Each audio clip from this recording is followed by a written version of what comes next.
Well, Coach, last week you were able to shuffle some guys in and get some guys some playing time. Garrett McBroom, Mason Vineyard. Talk about their play and just kind of what you saw from them overall after film. Yeah, it's good to see those young guys get a chance to get in there and get a chance to play a little bit, see what they can do. And obviously Mason got a sack on the play, and he's coming along. He's learning, he's trying to figure it all out, trying to do some specialty packages to get him on the field and get him an opportunity to rush the passer a little bit. And but when you see those young guys step up, I mean, that's what you want to see, and because they're going to be the future of the program. And then obviously if any injury or something like that happens, you got to have the next man step up, and they got to be ready to play. Mason's a redshirt freshman, so would it be fair to say he might be a little bit ahead of schedule if you've got some packages for him game day wise, or?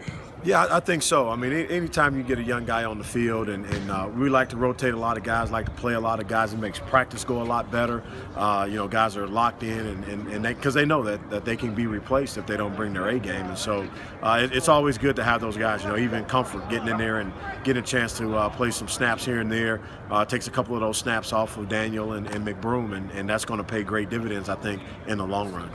How would you grade so far Daniel and Garrett at just taking up space in the middle of the D-line? It's so clutch to be able to have guys like Hercules and Frankie off the edge to be able to absorb pressure. Right, no question. The guy in the middle, you're a 3-4 defense. The guy in the middle's got to be a great player for you. He's got to eat up some blocks. He's got to be, you're in the battle of the trenches. He is knee deep in it, right there in the middle. And both those guys do a great job. They're a great 1-2 punch.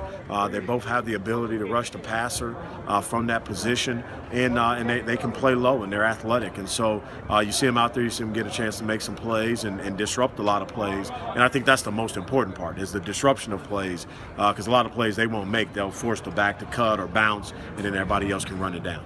Has it been with Nevada kind of having an air raid style? I mean, I know they're not completely the same as you guys, but does that change anything technique wise when you're going up against the air raid in practice every day? Is it a little bit easier to prepare for?